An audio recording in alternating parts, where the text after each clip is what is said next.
प्रेमसंबंधातून हत्येसारखे गुन्हे घडण्याचे प्रमाण दिवसेंदिवस वाढत आहे। अशा प्रकरणात जाती धर्माचा घटक महत्त्वाचा ठरत असल्याचं पोलीस निष्पन्नातून समोर आलं आहे। उत्तर प्रदेशात अशाच प्रकारची एक घटना घडली आहे, पण ही घटना काहीशी वेगळी आहे।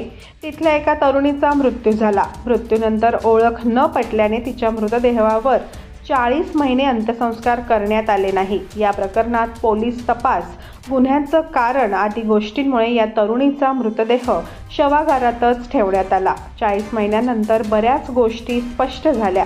प्रेम प्रकरणातून हा प्रकार घडला होता, पण पोलिसांनी तपासात केलेल्या निष्काळजीपणामुळे तिच्या कुटुंबियांना अंत्यसंस्कारासाठी जवळपास 3.5 वर्ष वाट पाहावी लागली। हे प्रकरण नेमकं काय आहे ते आपण सविस्तर जाणून घेऊ।